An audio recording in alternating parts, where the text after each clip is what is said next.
Assalamu alaikum and a very warm welcome to EACD classes. My name is Tawqir Islam. So today we'll be starting the GK portion of the नायब तहसीलदार examination. जैसा कि आपको पता होगा कि recently जो नायब तहसीलदार की पोस्ट एडवर्टाइज़ हुई हैं उसमें JNK GK का अलग पोर्शन है और जनरल नॉलेज ऑफ़ इंडिया का अलग पोर्शन है। Will be starting with the general knowledge of India जिसमें वर्ल्ड भी पढ़ना है। इसको मैंने ऑलरेडी सिलेबस को डिटेल में कैसे करना है ना वो ऑलरेडी मैंने बताया हुआ है एक वीडियो में। आप नीचे डिस्क्रिप्शन में उसकी लिंक आपको मिल जाएगी या आप चैनल पे जाके देख सकते हैं स्ट्रैटेजी वीडियो फॉर नायब तहसीलदार। So today will be formally starting our lecture series. Now let me brief you bit about some of the important things जो कि आपको हेल्पफुल रहेंगे फॉर दिस सीरीज। पहली चीज़ तो ये कि ये बहुत ही डिटेल सीरीज़ होगी। इसमें मोस्ट ऑफ द टॉपिक्स मैं नए से कराऊंगा, जैसे physical and political division of world नए से होगा, physical and political division of India नए से होगा, रिवर्स ऑफ इंडिया नए से होगा।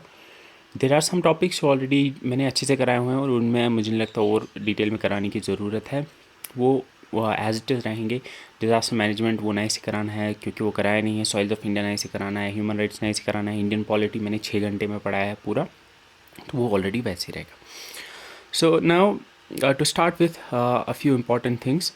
पहली चीज़ तो ये कि इस वीडियो सीरीज़ की सारी वीडियोज़ आपको free of cost YouTube channel पे मिलेंगे हमारे, जहाँ से अभी आप ये वीडियो देख रहे हैं। अगर आपको वीडियोस देखनी है सारी की सारी, अगर आप हमारे यूट्यूब चैनल पे जाओगे तो वहाँ पे you need to go to playlist. तो जैसे आप प्लेलिस्ट पे क्लिक करोगे तो वहाँ पे you can see already Urdu and NT for पटवारी नाम का एक प्लेलिस्ट है जिसमें उर्दू है पटवारी के लिए। देयर इज़ नायब तहसीलदार general knowledge and current affair, you can see इसमें ऑलरेडी 23 वीडियोज़ है। एक्चुअली ये जो वन शॉट सीरीज़ है वो वाली है एंड इसमें मैं नई जो वीडियोज़ ये आ रही होंगी ये भी इसी में ऐड हो जाएंगी। इसके अलावा अगर आप नीचे जाओगे तो you will find also, you can see यहाँ पे नीचे कंप्यूटर अवेयरनेस फॉर JKSSB नायब तहसीलदार। कंप्यूटर अवेयरनेस ऑलरेडी मैंने 60 लेक्चर 63 वीडियोज़ में पढ़ाया हुआ है। इससे डिटेल आपको कहीं नहीं मिलेगा। ये बहुत डिटेल है and it's enough for the नायब तहसीलदार एग्जामिनेशन। इसमें जो GIS वगैरह है वो मैं इसमें अपडेट कर दूँगा। इसके अलावा जम्मू एंड कश्मीर GK जो है आपका, उसमें ऑलरेडी अगर आप नीचे जाओगे तो you will find a play list Jammu and Kashmir GK with Tauqeer sir. इसमें मैंने 6 वीडियोस कराई हुई हैं। तो इस जम्मू एंड कश्मीर GK के और मैं अराउंड 10 वीडियोस लाऊंगा एंड इंशाल्लाह उससे आपका completely Jammu and Kashmir GK बहुत ही ज़्यादा डिटेल में कवर हो जाएगा। इसके अलावा आपको और भी प्लेलिस्ट लाइक रीजनिंग और इंग्लिश की भी मिल जाएगी। वो अभी अपडेट नहीं हुई है, वो भी इंशाल्लाह आपको ये प्लेलिस्ट में मिल जाएगी।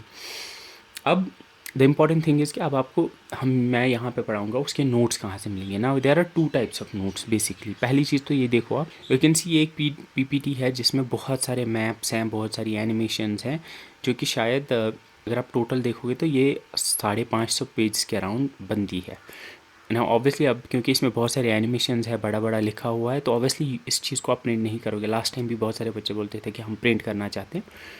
वीडियो जब आप देखोगे, वीडियो देखने के बाद what you would do is आपको और एक PDF भी मिलेगी। एक तो आपको इसकी PDF भी मिलेगी और एक PDF आपको इस तरह की मिलेगी। नाउ यू कैन सी ये सेम कंटेंट है, थोड़ा सा आपको वीडियोस में कुछ कंटेंट जो है एडिशनल मिलेगा, लेकिन ऐसी आपको एक PDF मिलेगी जिसमें सिर्फ टेक्स्ट है। यू कैन सी जिसमें सिर्फ टेक्स्ट है।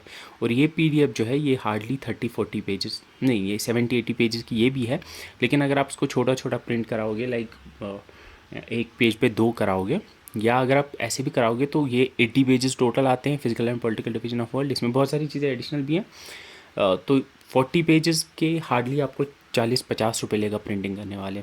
बिकॉज अगर आप किसी अच्छे प्रिंट ज़ेरॉक्स वाले के पास जाओगे जिसके पास वो बड़ी मशीन होती है, वो आपको 40-50 रुपये लेगा। बाकी कोई होते हैं जो छोटे छोटे जो जिनके पास छोटा प्रिंटर होता है वो आपसे 10 रुपये लेते हैं एक पेज का। उनसे नहीं कराना आपको। हार्डली एक पेज का वो मतलब दोनों साइड से अगर देखोगे तो 1.5-2 रुपये से कम लेते हैं। तो इसलिए आपको 50-60 रुपये में ये प्रिंट हो जाएगी सारी की सारी PDF। इसका आप प्रिंट आउट रख सकते हो अपने पास और फिर इसमें आप ऐड भी कर सकते हो अपना कुछ ना। ये PDF आप डाउनलोड कहाँ से करोगे? ये डाउनलोड आप करोगे यहाँ से। दिस इज़ eactclasses.versal.app, ये साइट है। एंड यहाँ पे भी आप वीडियो प्लेलिस्ट पे अगर आप जाके क्लिक करोगे तो वीडियो प्लेलिस्ट में you will find current affair, GK for नायब तहसीलदार, कंप्यूटर आईटी फॉर नायब तहसीलदार, पीडीएफ, ये एक्चुअली आपको लिंक प्लेलिस्ट की लिंक मिल जाएगी जो कि डायरेक्टली आपको यूट्यूब पे ले जाएंगे।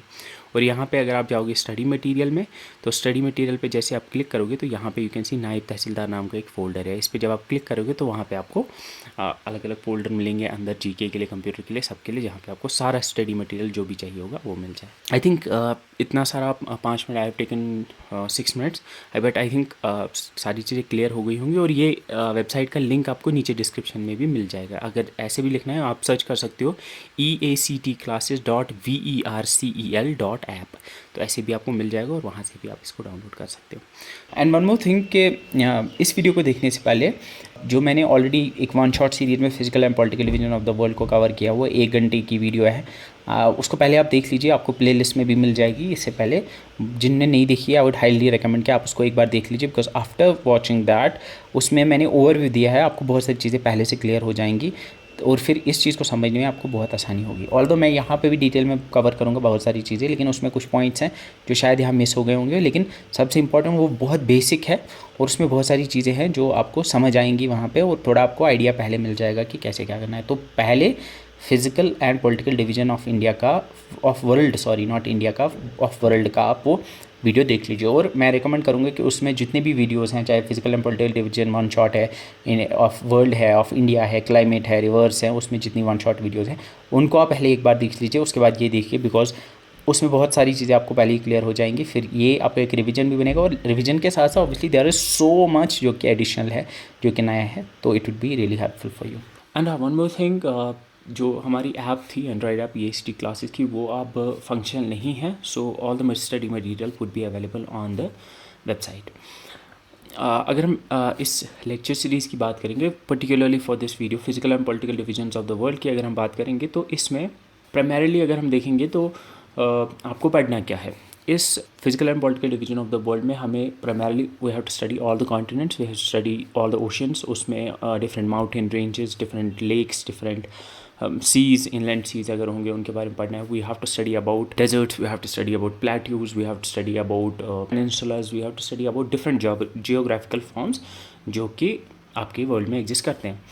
एंड मोस्टली इस पे क्वेश्चन जो आएंगे वो ज़्यादातर आ सकते हैं, फॉर एग्जांपल ये लेक किस कंट्री में है, या फॉर एग्जांपल पेनिनसुला कौन से कॉन्टिनेंट में है, तो इस तरह के क्वेश्चन, यानी लोकेशन के बेस पे क्वेश्चन आ सकते हैं। क्वेश्चन आ सकते हैं मैच द फॉलोइंग, तो एक तरह से फॉर एग्जांपल आपके 4 डेजर्ट्स दिए होंगे, दूसरी तरफ से आपको उनके कॉन्टिनेंट्स दिए होंगे, तो यू हैव टू टेल के ये डेजर्ट कहाँ पे लाई करता है। तो इस तरह के क्वेश्चन के लिए आपको रेडी रहना है। Now an important instruction is कि जब आप इस चीज़ के लिए स्टडी करोगे, फॉर दोज जो पहली बार वर्ल्ड ज्योग्राफी को पढ़ रहे हैं, उनको मैं बताऊंगा कि इसमें बहुत सारे टर्म्स होंगे, इसमें बहुत सारे नाम होंगे। सो पहले रीडिंग में या पहले बार जब आप इसको देखेंगे तो try to just remember the names, बस नाम आपके दिमाग में आने चाहिए। Like I would be using, जब मैं पैंटागोनियन डेजर्ट पढ़ाऊंगा, एटाकामा डेजर्ट पढ़ाऊंगा, इस तरह से ये नाम जो होंगे या डिफरेंट लेक्स के नाम जब मैं पढ़ूंगा तो वो नाम लगना चाहिए आपको कि हमने सुने हुए हैं।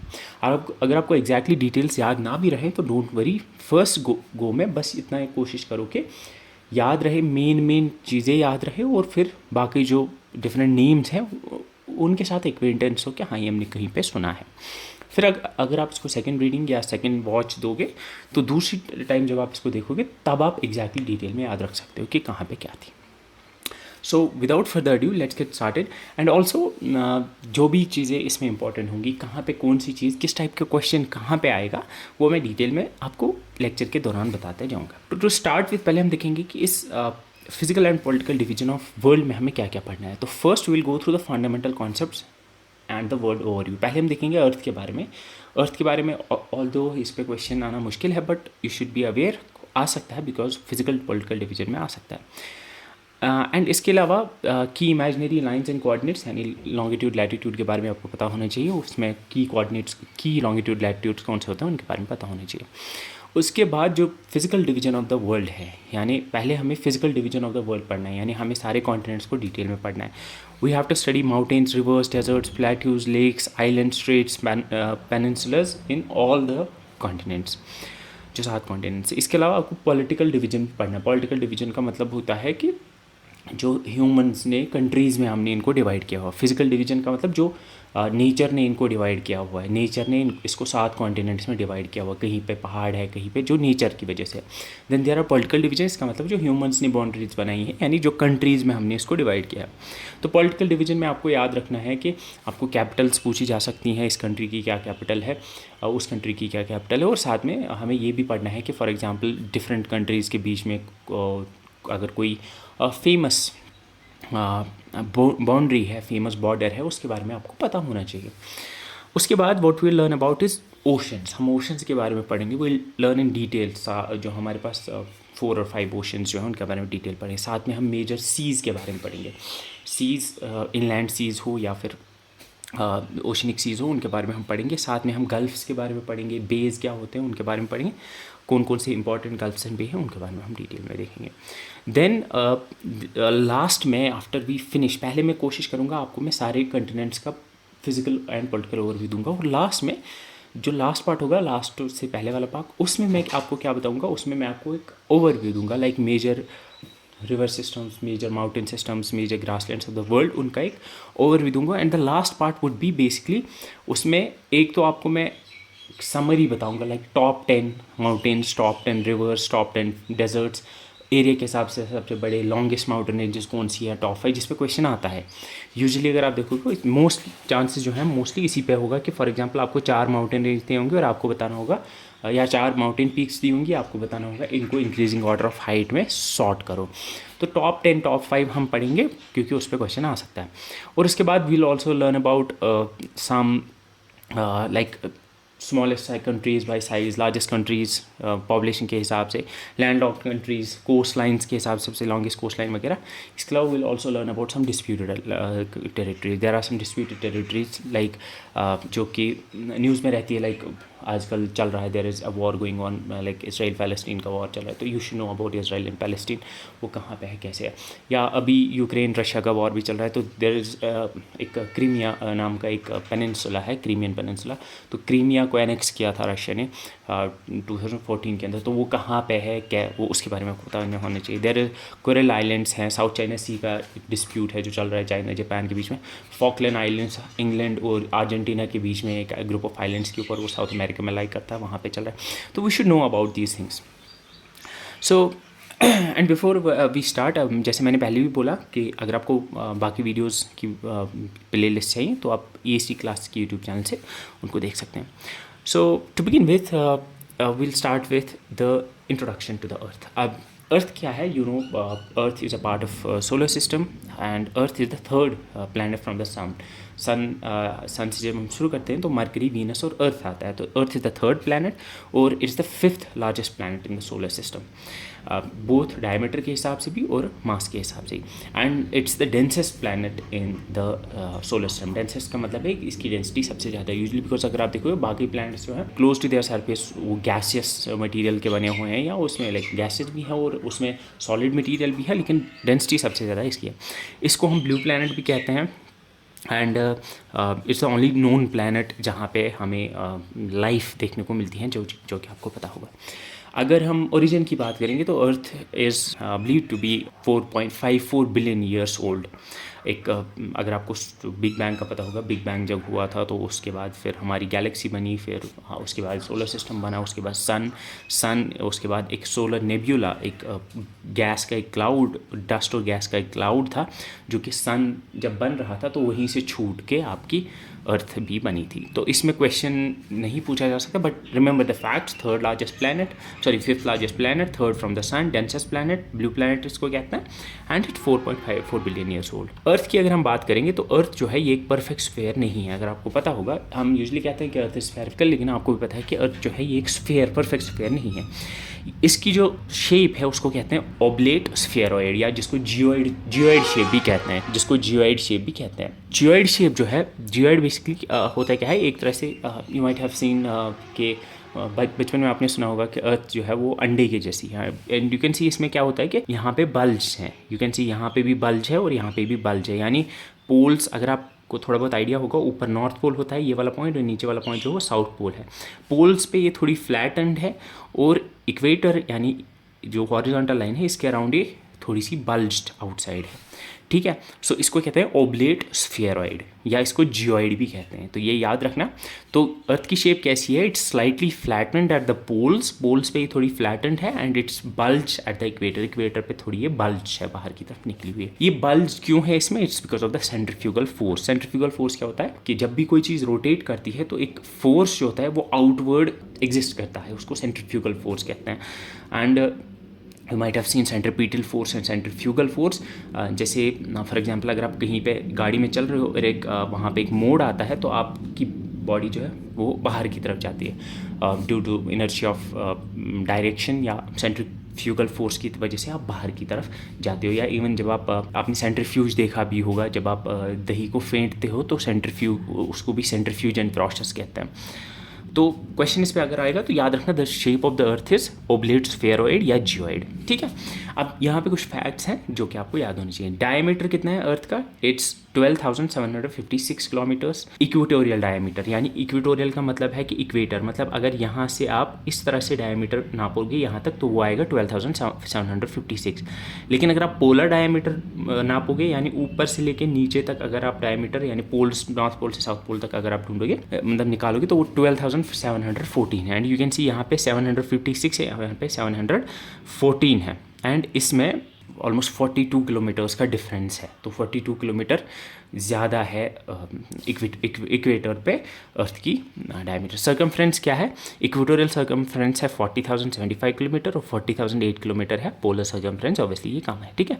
टोटल सरफेस एरिया कितना है, it's 510 million square kilometres. Volume कितना है, volume is 1.083 into 10⁻12 cubic kilometres. Average density that is 5.51 grams पर क्यूबिक सेंटीमीटर।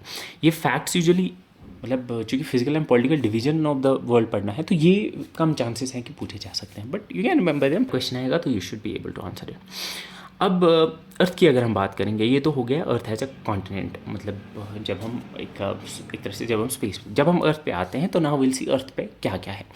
तो अर्थ पे अगर आप देखोगे तो अर्थ पे टोटल सरफेस एरिया अगर आप अर्थ का देखो, टोटल सारा का सारा सरफेस एरिया वो रफली 510 मिलियन स्क्वायर किलोमीटर्स जो आपने अभी देखा। अर्थ जो है, अर्थ पे दो, obviously you have two things on the earth. One is something called as, एक तो पानी है और दूसरी ज़मीन है, ये पता है आप, एक तो कॉन्टिनेंट्स हैं और दूसरा पानी है, ओशंस है। जो पानी है यानी पानी वाला एरिया जो है, जो दरिया है, जो समंदर है बेसिकली, उसको हाइड्रोस्फीयर कहते हैं। हाइड्रोस्फीयर आपको पता ही होगा कि ज़मीन पे 71% पानी है, आपने बचपन से सुना होगा। तो first thing that you remember, water, जिसको हाइड्रोस्फीयर भी कहते हैं। Hydrosphere is basically the part of the earth surface जो कि पानी से ढका हुआ है, दैट्स कवर्ड बाय वाटर। वो 71% है। उस 71% यानी वो जो सारा का सारा पानी है अर्थ पे, जितना भी पानी है उसमें से 97% समंदरों में है, ओशंस में, ये आपको पता होगा। और सिर्फ 3% जो है वो फ्रेश वाटर है। 3% फ्रेश वाटर है वो आपको आइस कैप्स में, लाइक आपको एंटार्क्टिका और नॉर्थ, एक तो नॉर्थ पोल और साउथ पोल, ऊपर आर्टिक रीजन में और नीचे एंटार्क्टिका में देखने को मिलता है। ग्लेशियर्स में, ग्राउंड वाटर्स में, lakes, rivers, atmospheric water vapour, ये सारा मिला के सिर्फ 3% वाटर बनता है। तो अर्थ पे 71% वाटर है, उसमें से पूरे वाटर में से 97 ओशंस में है, यानी सॉल्टी वाटर है, सलाइन वाटर है, और 3% फ्रेश वाटर है जो दुनिया भर के ice caps, ground water, lakes etcetera में पाया जाता है। सॉरी अबाउट द बाहर ये बर्ड्स हैं, सो अगर आपको आवाज़ आ रही होगी तो सॉरी अबाउट दैट।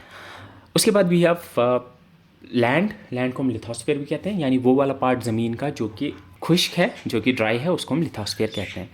एंड वो अर्थ का 29% है, ये आपको पता होगा। अब यहाँ पे अर्थ जो है, अर्थ को हम डिवाइड करते हैं, we divide it into hemispheres.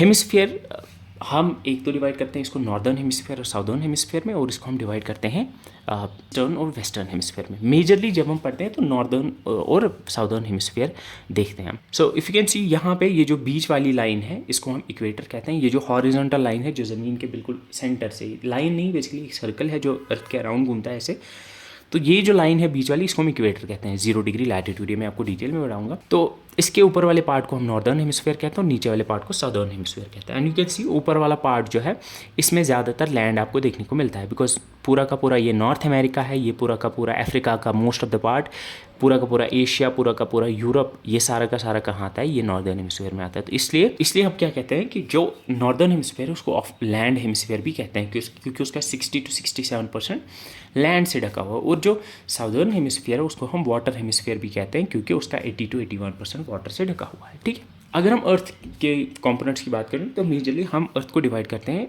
There are जो लैंड मासेज हैं, यानी जो बड़े पोर्शंस ऑफ लैंड है उनको हम कॉन्टिनेंट्स कहते हैं, और जो बड़ी वाटर बॉडीज़ हैं उनको हम ओशंस कहते हैं। हमारे पास जो कॉन्टिनेंट्स हैं, we have 7 continents. We have Asia, Africa, North America, South America, Antarctica, Europe and then we have Australia. Australia को हम कभी कभी ओशिनिया भी कहते हैं, बिकॉज ओशिनिया में ऑस्ट्रेलिया के साथ साथ और छोटे छोटे आइलैंड्स को कंसिडर किया जाता है। तो you might see somewhere Oceania, somewhere Australia, ये इंटरचेंजेबली यूज़ होते हैं, although there is a difference, but ये हम यूज़ करते हैं। ठीक है, तो इतना आप याद रखोगे, कॉन्टिनेंट्स हमारे पास यही हैं। हम वाटर बॉडीज़ यानी ओशंस कितने हैं हमारे पास? ओशंस हमारे पास 4 होते थे पहले हम बोलते थे Pacific Ocean, Atlantic ocean, Indian ocean और आर्टिक ओशन। लेकिन अब आज की डेट में जो मोस्ट ऑफ द जोग्राफर्स और जो कार्टोग्राफर्स होते हैं वो साउदर्न ओशन, जो नीचे एंटार्क्टिका का पार्ट होता है उसके अराउंड जो ओशन है उसको भी कंसिडर करते हैं। दैट्स कंसिडर करते हैं 5th ओशन। तो 7 कॉन्टिनेंट्स एंड 5 ओशंस आप कंसिडर कर सकते हो। And if you see on the map पे आपको दूर से ही दिख रहा होगा बड़े बड़े land masses. You can see ये पूरी दुनिया का नक्शा है। अब ये ग्लोब जो होता है, ग्लोब तो ऐसे गोल होता है, इसको फ्लैटन आउट किया हुआ है, यानी इसको फ्लैट किया हुआ है एक सरफेस पे।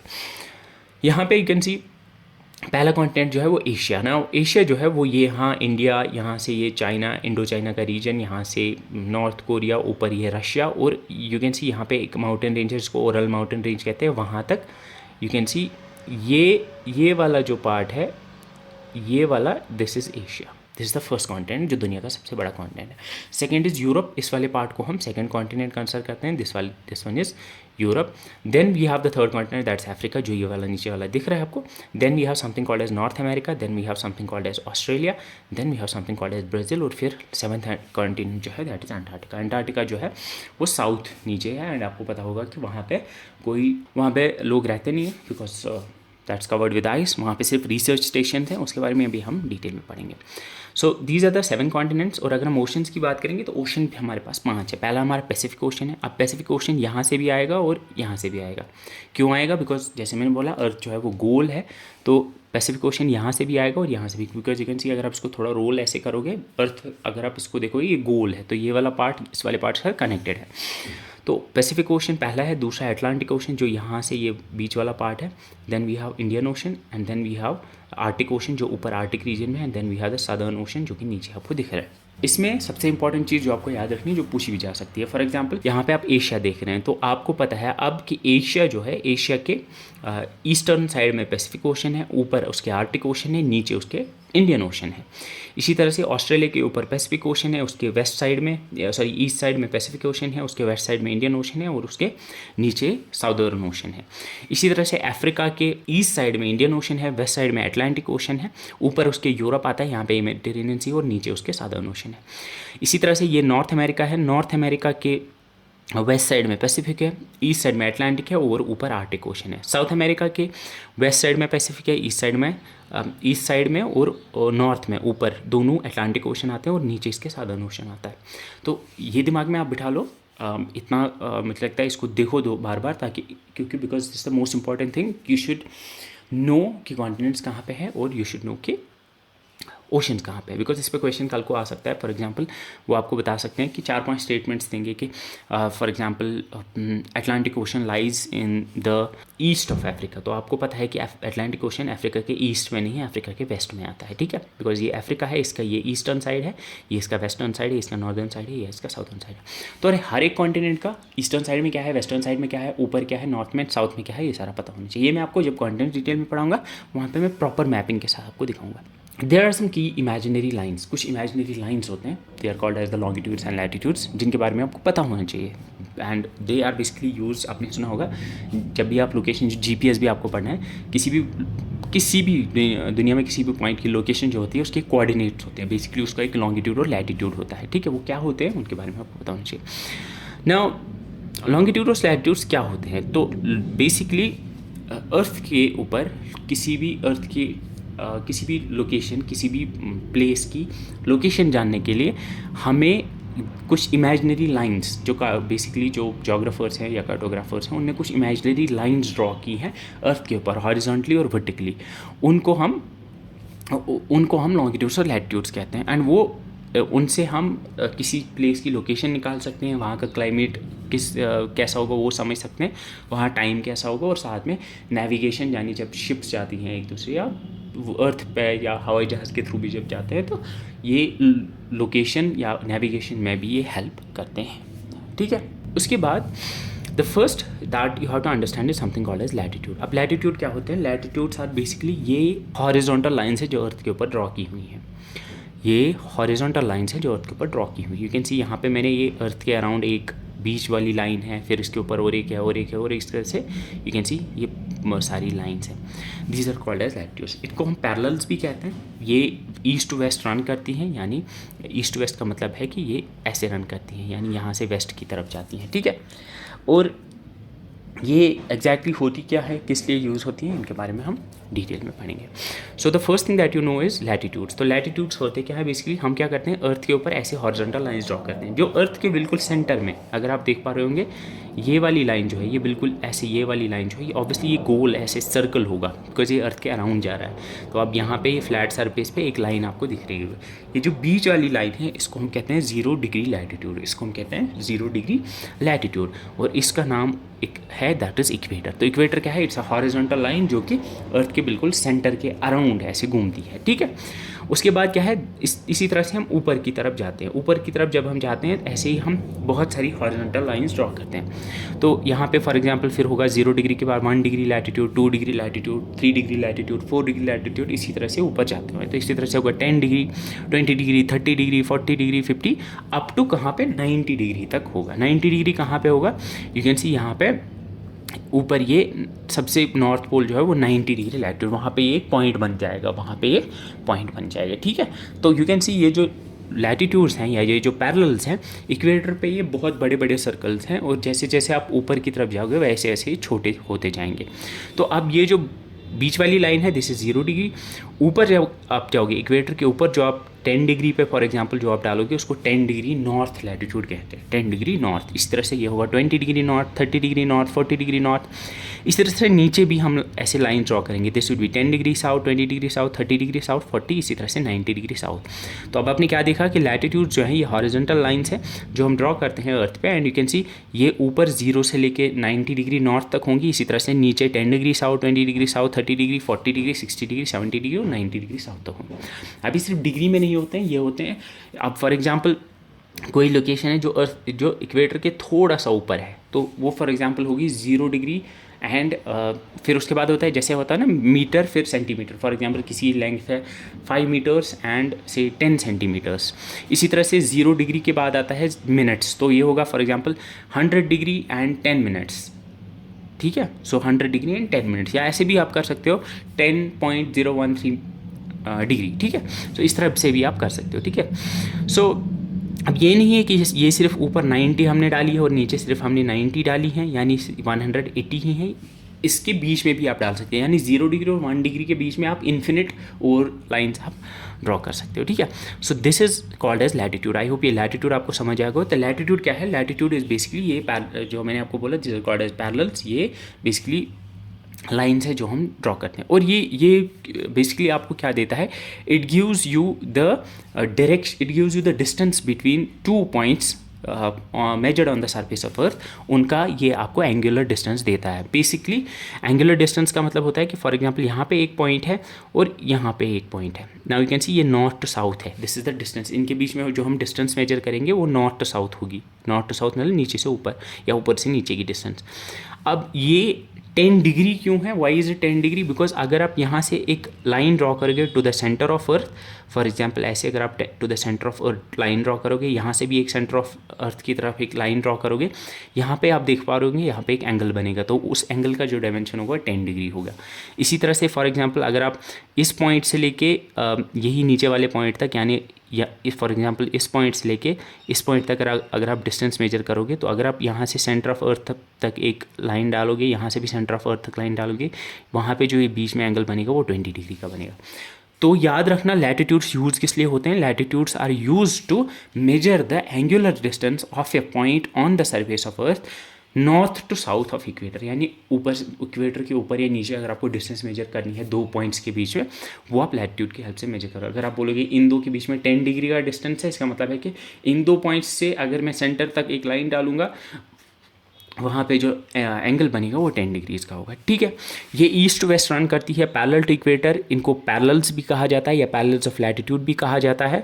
और यही आपने चीज़ जो देखी वो ये थी कि इनकी लेंथ जो होती है, यानी ये जो सर्कल्स बनते हैं, इनकी लेंथ जो होती है, सर्कमफ्रेंस जो होती है, वो जितना जितना आप इक्वेटर से दूर जाते हो या ऊपर या नीचे जाते हो, उतना इनका सर्कमफ्रेंस कम होता जाता है। ठीक है, ये मेजर किए जाते हैं डिग्री, मिनट्स और सेकेंड्स में, यानी 10 डिग्रीज से 20 मिनट्स एंड 10 सेकेंड्स। ठीक है, इक्वेटर को हम 0 डिग्री लैटिट्यूड, यानी 0 डिग्री लैटिट्यूड को इक्वेटर कहा जाता है।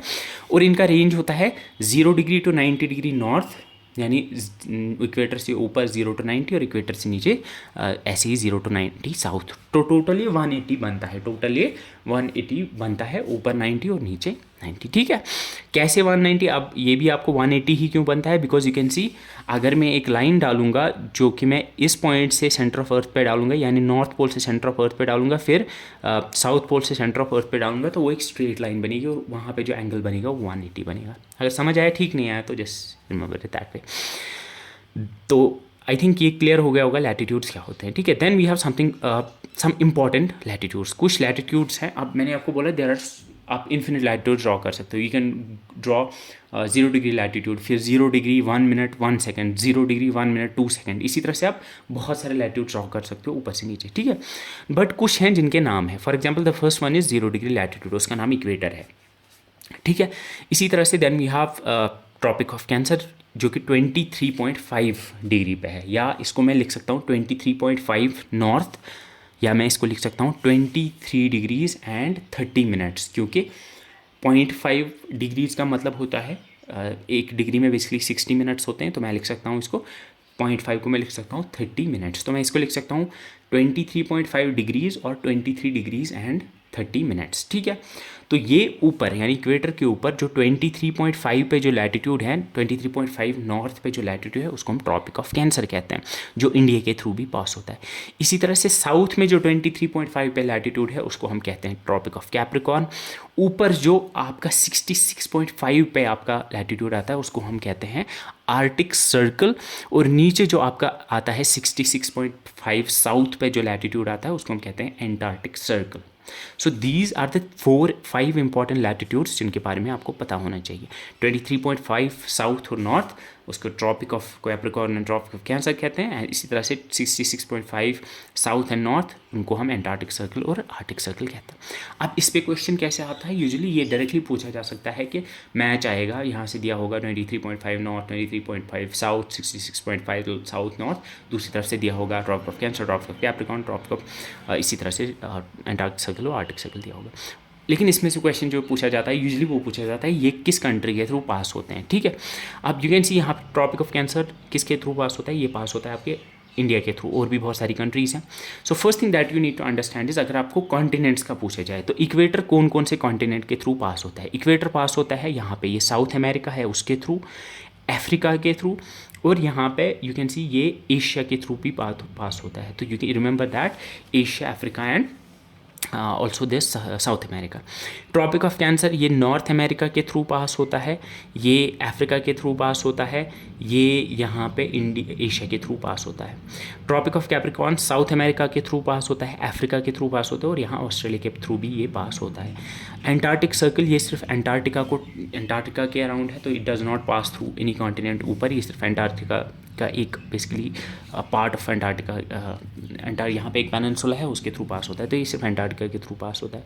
And then we have Arctic circle जो कि यहाँ नॉर्थ अमेरिका के थ्रू पास होता है, और इधर यूरोप और एशिया के थ्रू पास होता है। तो ये याद रखना, आर्टिक सर्कल पासिस थ्रू, ऊपर याद रखना it passes through North America, Europe and Asia. Tropic of Cancer North America, Africa and Asia. Equator South America, Africa and Asia. Tropic of Capricorn South America, Africa and Australia, और North Tropic of Antarctic Circle वो मैंने आपको बताया हुआ। ठीक है, now to begin with will begin with the first one that is 0 degree latitude, जिसको हम इक्वेटर कहते हैं। अब इसमें कंट्रीज़ भी पूछी जाती हैं, उसके लिए आपको मैं बताऊंगा कि एग्जैक्टली वो होती हैं। सो फर्स्ट थिंग इज़ कि 0 डिग्री लैटिट्यूड क्या है, इट्स द बेसिकली वो वाला लैटिट्यूड जो कि आपके अर्थ के बीच में जो आप ड्रॉ करते हो, जिसको and is the longest latitude, क्योंकि मैंने आपको बोला जितना जितना आप ऊपर या नीचे जाओगे लैटिट्यूड्स की लेंथ जो है वो कम होती है। ये अर्थ को डिवाइड करता है नॉर्दर्न हेमिस्फीयर और साउदर्न हेमिस्फीयर में, यानी इक्वेटर के ऊपर वाला पार्ट जो है उसको नॉर्दर्न हेमिस्फीयर कहते हैं, नीचे वाले पार्ट को साउदर्न हेमिस्फीयर कहते हैं। एंड यहाँ पे एक ख़ास बात ये होती है कि यहाँ पे सन जो होता है वो डायरेक्टली 2 बार पड़ता है, जिसको हम इकोनॉक्स कहते हैं। इकोनॉक्स बेसिकली वो वाला दिन आप मान सकते हो जिस दिन सूरज जो है बिल्कुल इसके ऊपर होता है। अगर आपको थोड़ा सा आइडिया होगा कि सन जो है वो कैसे काम करता है, वो कैसे ऊपर नीचे जाता है, तो just give you a brief idea how sun works और हाउ सन पासिस, वो मैं ऐसे आपको बताऊंगा, ठीक है। तो सबसे पहली चीज़, इक्वेटर पे आप याद रखोगे, इक्वेटर पे इक्विनॉक्स 2 बार होता है। एक होता है 20-21 मार्च को, दूसरा होता है 22-23 सितंबर को। यू कैन सी यहाँ पे असल में क्या होता है कि मार्च में यानी 21 मार्च को हम कहते हैं ना sun rises in the east and west में, ऐसे तो सन यहाँ से राइज़ करेगा तो बिल्कुल इक्वेटर के ऊपर राइज़ करेगा, यानी इसी लाइन के थ्रू यहाँ से होते हुए यहाँ इसके थ्रू वो सेट करेगा। इसी तरह से 22nd 23rd सितंबर को भी वो इसी तरह जाएगा। अब 21 मार्च को ये इधर होगा, फिर ये ऊपर की तरफ जाएगा, यानी धीरे धीरे हर एक दिन के साथ सूरज जो है वो थोड़ा ऊपर ऊपर की तरफ ऐसे जाएगा, ठीक है। और 23 नॉर्थ पे वो पहुंच जाएगा जून में, इसी तरह से यहाँ पे नीचे वो पहुंच जाएगा, ठीक है, इन द नेक्स्ट समथिंग। वो मैं क्लाइमेट वाले वीडियो में आपको डिटेल में पढ़ाऊंगा, बस इतना भी याद रखोगे आपके जो आपका लैटिट्यूड है 0 डिग्री लैटिट्यूड, यानी इक्वेटर जो है, इक्वेटर पे सन जो है वो 2 बार पैरेलल होता है, ओवरहेड होता है बेसिकली, यानी एग्जैक्टली ऊपर होता है। ओवरहेड वो होता है 20-21 मार्च और 22-23 सितंबर को, इसको हम कहते हैं इक्वेटर। इस वजह से चूँकि सूरज जो होता है वो 2 बार होता है साल में, 2 बार वो ऊपर आता है एग्जैक्टली ऊपर, तो इस वजह से ये जो इक्वेटर के अराउंड जो रीजन्स हैं, ये एक तो कॉन्स्टेंटली वहाँ पे हाई टेम्परेचर्स होते हैं, और इसमें जो डे एंड नाइट की लेंथ होती है वो लगभग बराबर होती है, यानी 12-12 घंटे की ऑलमोस्ट होती है वहाँ पे। और साथ में वहाँ बारिशें भी होती हैं, एंड क्योंकि इवेपरेट होता है पानी बहुत सारा, और फिर उसके बाद बारिश होती है, ठीक है। ये क्लाइमेट में वाले वीडियो में मैं डिटेल में पढ़ाऊँगा, ठीक है। एंड उसके बाद इक्वेटर जो है ये टोटली 13 कंट्रीज़ के थ्रू पास करता है। साउथ अमेरिका में ये 3 कंट्रीज़ के थ्रू पास करता है, इक्वेडर, कोलंबिया एंड ब्राज़ील। इसको याद आप रख सकते हो ईट, केक एंड बनाना से। तो निमोनिक है eat, cake and banana, eat is Ecuador, C is Colombia and B is Brazil. इन 3 कंट्रीज़ के थ्रू ये पास होता है, कहाँ पे? साउथ अमेरिका में। अफ्रीका में 7 कंट्रीज़ के थ्रू पास होता है। There is a Sao Tome island, ये एक कंट्री है, आइलैंड नेशन है। This is the first country. Then we have Gabon, Republic of Congo, Democratic Republic of Congo. Congo नाम के 2 देश हैं, एक को कहते हैं DRC, that is Democratic Republic of Congo, एक को कहते हैं Republic of Congo. Then we have Kenya and Somalia. तो इसको आप याद रखोगे, some giant cats destroy ugly kittens suddenly, some giant cats destroy ugly kittens suddenly. तो सम से साओ टोमा, जाइंट से गैबॉन, कैट से आपका कॉन्गो आएगा, डिस्ट्रॉय से डेमोक्रेटिक रिपब्लिक ऑफ कॉन्गो आएगा, के से आएगा केन्या, एस से आएगा सोमालिया, एंड यू से आपका युगांडा आएगा। It should B 7, it should B 1 2 3 4 5 and 6, ये एक्चुअली 7 है, तो I have missed Uganda here, तो आप युगांडा को भी यहाँ पे ऐड कर सकते हैं, ठीक है। So then we have Asia में तो ये टोटल 2 कंट्रीज़ के थ्रू बेसिकली पास होता है। सो दे आर एक मालदीव्स और इंडोनेशिया, इसके अलावा एक किरीबाटी नाम का एक आइलैंड भी है, आइलैंड नेशन है, ये ओशिनिया में लाई करता है। ओशिनिया मतलब ऑस्ट्रेलिया के ऊपर बेसिकली ये लाई करता है वहाँ पे, तो इसको आप याद रख सकते हो, I miss kittens, Indonesia, Maldives and Kiribati. Now you can see ये यहाँ पे 7 एंड 3 हो गए 10, और 10 एंड 3 ये हो गए कितने, टोटल ये बन गए 13 कंट्रीज। तो you can remember it, eat cake banana, some giant cats destroy ugly kittens suddenly, I miss kittens. तो इससे आपको याद रहेगा साउथ अमेरिका, अफ्रीका और एशिया। तो इसमें आपको याद रखना है Ecuador, Colombia, Brazil, Gabon, Republic of Congo, Democratic Republic of Congo, Sao Tome, and इसके अलावा Gabon, Kenya, Somalia and Uganda. इसके अलावा आपका आता है ओशिनिया में किरीबाटी, और एशिया में आपका ये इंडोनेशिया और मालदीव्स। तो ये यूजुअली एशिया का पार्ट कंसिडर किया जाता है, समटाइम्स ओशिनिया, तो इसको आप ऐसे याद रख सकते हो, ये टोटल 13 है, ठीक है। इस पर क्वेश्चन पूछा जा सकता है। Then we have the tropic of cancer, 23.5 या 23.5 नॉर्थ लैटिट्यूड जो है उसमें समर सोलिस्टिस होता है 21 जून को। इंडिया में अगर आपको पता होगा सबसे लंबा दिन जो होता है बेसिकली, जिस दिन नॉट लंबा दिन, जिस दिन आपका बेसिकली डे एंड नाइट बराबर होता है 12-12 घंटे का, उसको वो 21 जून को होता है। क्यों? क्योंकि उस दिन शाम सूरज जो होता है बिल्कुल ऊपर होता है। तो 21 मार्च को इक्वेटर पे सूरज होता है, फिर धीरे धीरे वो ऊपर चलता है और 21 जून आते आते वो ओवरहेड होता है कहाँ? Tropic of cancer. फिर 22 जून से वो फिर से नीचे जाने लगता है और फिर सितंबर में कहाँ पहुँचता है? वो फिर से पहुँचता है इक्वेटर पे। फिर सितंबर के बाद वो नीचे जाता है और फिर दिसंबर में पहुँचता है कहाँ है? नीचे ट्रॉपिक ऑफ कैप्रिकॉर्न पे। और ट्रॉपिक ऑफ कैप्रिकॉर्न से फिर दिसंबर के बाद फिर से ऊपर जाता है और फिर से मार्च पे वो ओवरहेड आ जाता है कहाँ? आपकी इक्वेटर पे। तो याद रखो इक्वेटर पे जो जो आपका इक्विनॉक्स होता है, इक्विनॉक्स को हम कहते हैं, या जिस दिन ओवरहेड होता है सन इक्वेटर पे, वो होता है 21-22 मार्च। एक तो होता है मार्च में और दूसरा होता है सितंबर में, 22-23 सितंबर को। और ट्रॉपिक ऑफ कैंसर में कब होता है ये ऊपर? 21 जून में ऊपर होता है, ठीक है। अब यहाँ पे there are some zones. Tropic of cancer और ट्रॉपिक ऑफ कैप्रिकॉर्न के बीच में जो जोन होता है उसको टॉरिड जोन कहते हैं या ट्रॉपिकल जोन कहते हैं। ये क्या होता है एग्जैक्टली ये मैं आपको ये जोन्स डिटेल में बताऊंगा। पहले आप ये याद रखो कि ट्रॉपिक ऑफ कैंसर जो होता है ये 16 कंट्रीज़ के थ्रू पास होता है, एंड समटाइम्स हम वी से कि ये 17 कंट्रीज, बिकॉज एक वेस्टर्न सहारा नाम की एक अफ्रीकन कंट्री है उसके थ्रू भी पास होता है, वो डिस्प्यूटेड टेरिटरी है। सो इसको आप कैसे याद रखोगे? नॉर्थ अमेरिका में ये मैक्सिको और बहामास के थ्रू पास होता है। You can remember many birds. And then Africa में ये पास होता है Western Sahara, Mauritania, Mali, Algeria, Niger, Libya और इजिप्ट के थ्रू। इसको आप याद रख सकते हो। Wet monkeys make a nice lunch every day. And then Asia में 8 कंट्रीज़ के थ्रू पास होता है। We have Saudi Arabia, United Arab Emirates, Oman, India, Bangladesh. You can see India के थ्रू पास होता है Bangladesh, Myanmar and China and Taiwan, ठीक है। So you can सी इसको आप याद रख सकते हो। In big malls Chinese tourist often use selfies. तो India, Bangladesh, Myanmar, China, Taiwan, Oman, UAE and Saudi Arabia, ठीक है। तो ये याद रखेंगे आप। निमोनिक्स को आप याद रखोगे। Many birds, wet monkeys make a nice lunch every day. In big malls, Chinese tourists often use selfies. Now, क्या ये क्वेश्चन पूछा जाता है? I have seen like there was a paper, I guess although ये JKPSC या civil service में इस तरह के क्वेश्चन पूछे जाते हैं, बट JKSSB भी पूछ सकता है गिवन द फैक्ट कि नायब तहसीलदार एक अच्छी पोस्ट का है।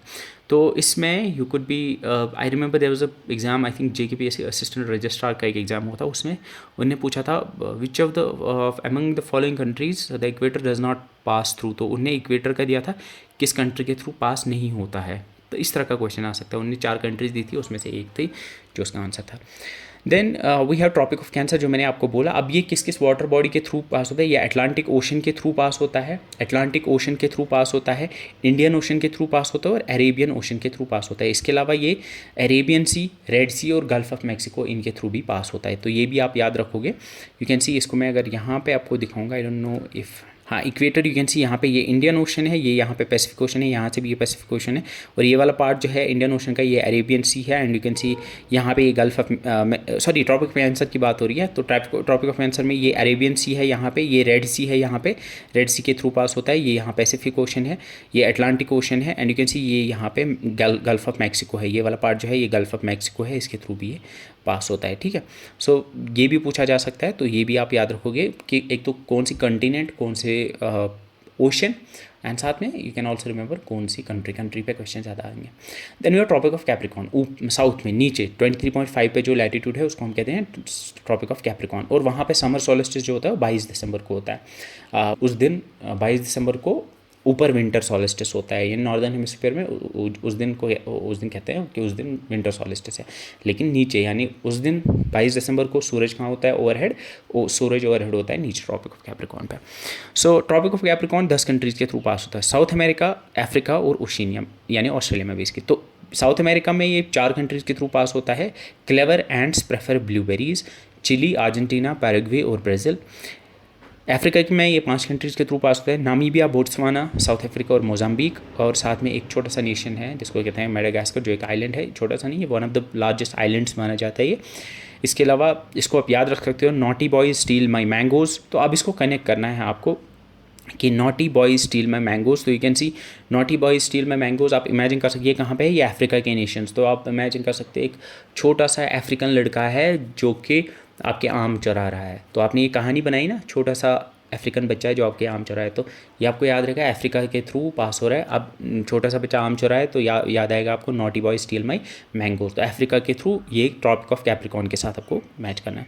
इसी तरह से फॉर एग्जांपल साउथ अमेरिका में एक इसके थ्रू पास हो रहा है, क्लेवर एंड्स प्रेफर ब्लूबेरीज। तो आप इमेजिन करो, you can see Chile, Argentina, Paraguay और ब्राज़ील, ये कंट्रीज़ जो है South America is like football वहाँ पे खेला जाता है बहुत ज़्यादा, बिकॉज यू कैन सी ये सारी कंट्रीज़ जो हैं Chile, Argentina, Paraguay, Brazil football में बहुत आगे हैं और साउथ अमेरिका ओवरऑल फुटबॉल में बहुत आगे है। तो आप इमेजिन कर सकते हो कि छोटी छोटी एंट्स हैं जो ब्लूबेरीज़ के साथ फुटबॉल खेल रही हैं, ब्लूबेरीज़ के साथ फुटबॉल खेल रही हैं। तो क्लेवर एंट्स प्रेफर ब्लूबेरीज़, ठीक है। तो ऐसे आपको याद है कि हाँ football playing nation South America, clever ants, तो ये चीज़ें आप याद रख सकते हो। And then it passes through Australia as well, ठीक है। एंड वाटर बॉडीज़ किन के थ्रू ये जाता है, ये पैसिफिक ओशन, अटलांटिक ओशन और इंडियन ओशन के थ्रू पास होता है। तो अब ये हो गया आपका this is Tropic of Cancer and tropic of Capricorn. अब उसके बाद we have Arctic Circle. Arctic Circle आपका 66.5 नॉर्थ पे आता है ऊपर, और अगर आप ऐसे ग्लोब पे देखोगे तो ये ऐसे एक सर्कल आता है, ठीक है। एंड ये किस किस कॉन्टिनेंट के थ्रू पास होता है, ये पास होता है नॉर्थ अमेरिका के थ्रू, ये पास होता है यूरोप के थ्रू, ये पास होता है एशिया के थ्रू। ये कहाँ पे है, ये नॉर्थ आपके नॉर्दर्न हेमिस्फीयर में है, पहली चीज़ है।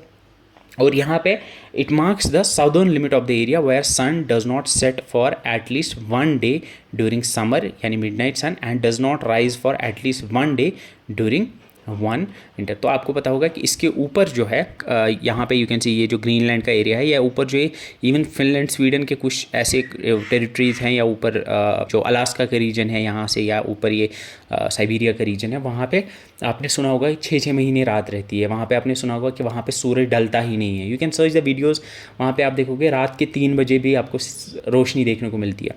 तो बेसिकली इसके ऊपर वाले वो वाले रीजन्स आते हैं, ठीक है, जहाँ पे किसी दिन मतलब ऐसे भी दिन होते हैं जहाँ पे सूरज ढलता नहीं है। तो दैट्स वाई इस लाइन को ऐसे मार्क किया गया है, ठीक है। And region north of Arctic Circle is known as north frigid zone और आर्टिक रीजन, यानी आर्टिक सर्कल के ऊपर नॉर्थ पोल तक ये वाला रीजन जो है उसको हम कहते हैं नॉर्थ फ्रिजिड जोन, या फ्रिजिड जोन सिंपली, या फिर उसको हम आर्टिक रीजन कहते हैं। ये पास करता है पहले तो ग्रीनलैंड डेनमार्क की एक टेरिटरी है, तो यू कैन रिमेंबर डेनमार्क की एक टेरिटरी है ग्रीनलैंड। साथ में ये फिनलैंड यहाँ पे आता है। इसके अलावा आइसलैंड, यहाँ पे ये छोटा सा देश आइसलैंड है। फिर स्वीडन और फिनलैंड ये है जिसको हम यहाँ पे यू कैन सी ये जो ये पेनिनसुला यहाँ पे है, जिसके बारे में हम आगे भी पढ़ेंगे, स्कैंडिनेवियन पेनिनसुला, इसमें ये नॉर्वे और स्वीडन आते हैं। इसके अलावा कनाडा क्यों है, बिकॉज ये वाला पार्ट जो है ये यहाँ पर कनाडा है। इसके अलावा ये अलास्का का रीजन, ये वाला रीजन अलास्का है जो यूएस में आता है, और इसके अलावा रशिया का ये साइबेरिया का पार्ट है। तो इट पासिस थ्रू, अगर आप देखोगे तो ग्रीनलैंड जो है वो डेनमार्क का पार्ट आप कंसिडर कर सकते हो। तो कंट्रीज़ अगर आप देखोगे 1 2 3 4 5 6 7 एंड 8 कंट्रीज़ के थ्रू पास होता है। निमोनिक जो है बेसिकली याद रखने के लिए वो है green fish went to Norway by car. G से ग्रीनलैंड है, या इसको डेनमार्क भी आप रख सकते हो। इसके बाद फिश में आपका आएगा Finland, Iceland, Sweden, and then went to Norway by car में आपका कनाडा, अलास्का एंड रशिया। तो टोटली 8 होते हैं, ये आप याद रखोगे। उसके बाद वी हैव एंटार्क्टिक सर्कल आपका 66.5 साउथ में आता है। ये नीचे वाला रीजन जो होता है इसको हम एंटार्क्टिक सर्कल कहते हैं, एंड ये साउदर्न हेमिस्फीयर में आता है। एंड यहाँ पे it sets the it should B yes, it's the northern limit, वो ऊपर वाला साउदर्न है, it's northern limit of the area where sun does not set at least 1 day during summer। Winter में एटलीस्ट एक दिन, ये जो नीचे वाले रीजन है एंटार्क्टिका में, विंटर में सूरज उगता ही नहीं है पूरा दिन, और इसी तरह से समर में जो है वो ढलता ही नहीं है एक दिन, ठीक है। The region south of Antarctic Circle, यानी एंटार्क्टिक सर्कल के नीचे वाला ये जो रीजन है उसको हम साउथ फ्रिजिड जोन कहते हैं, या फिर उसको हम एंटार्क्टिक रीजन भी कहते हैं। ये जो एंटार्क्टिक सर्कल है ये सिर्फ एंटार्क्टिका के थ्रू पास होता है। यू कैन सी ये ऐसे ही दिखता है, लेकिन अगर मैं अर्थ पे दिखाऊँ आपको, यानी अगर हम नीचे से इसको देखेंगे तो ये एंटार्क्टिका है जो एस शेप्ड कॉन्टिनेंट है। यहाँ पे ये पेनिनसुला है, एंटार्क्टिक पेनिनसुला जिसको हम कहते हैं, यहाँ पे वेडल सी है। यू कैन सी ये इस एंटार्क्टिक सर्कल, ये इस एंटार्क्टिक पेनिनसुला है उसको टच करता है, यानी ये इस एंटार्क्टिका के कॉन्टिनेंट के थ्रू पास होता है, ठीक है। दिस इज़ द लाइन, ये जो लाइन देख रहे हो ये आपकी एंटार्क्टिक सर्कल है। ये किसी कंट्री के थ्रू पास नहीं होती, it just passes through the Antarctica, ठीक है। और ये आपके एंटार्क्टिक इसमें सदर्न ओशन या फिर सदर्न ओशन या एंटार्क्टिक ओशन में लाई करती है, ठीक है। अब पहले हम देखेंगे कि ये जो लैटिट्यूड्स होते हैं इनकी सिग्निफिकेंस क्या है। सिग्निफिकेंस से पहले आपको पता होना चाहिए रीजन्स के बारे में। ये इक्वेटर है आपका, ये 23 डिग्री नॉर्थ यानी आपका ट्रॉपिक ऑफ कैंसर है। नीचे ये 23 डिग्री ये साउथ है, ये साउथ है, it should be south here. तो ये आपका है ट्रॉपिक ऑफ कैप्रिकॉर्न, इसी तरह से ये आपका आर्टिक सर्कल है, ये आपका एंटार्क्टिक सर्कल है। तो इक्वेटर से लेके ऊपर ट्रॉपिक ऑफ कैंसर और नीचे ट्रॉपिक ऑफ कैप्रिकॉर्न तक ये वाला बीच वाला रीजन जो है इसको हम टॉरिड जोन कहते हैं। इक्वेटर से ऊपर वाला जो है इसको नॉर्थ टॉरिड जोन और नीचे वाले को साउथ टॉरिड जोन कहते हैं। इसी तरह से ट्रॉपिक ऑफ कैंसर और आर्टिक सर्कल के बीच वाले रीजन को हम टेम्परेट जोन कहते हैं, नॉर्थ टेम्परेट जोन कहते हैं, और नीचे वाले को हम साउथ टेम्परेट जोन भी कहते हैं, ठीक है। और इसी तरह से ऊपर वाले जोन को हम फ्रिजिड जोन कहते हैं, यानी आर्टिक सर्कल के ऊपर, और इसी तरह से नीचे वाले को हम साउथ फ्रिजिड जोन कहते हैं। अब इनका बेसिकली सिग्निफिकेंस क्या है? First is they determine the climatic zones. हमने ये टॉरिड जोन वगैरह क्या है, ये क्लाइमेटिक जोन्स हैं।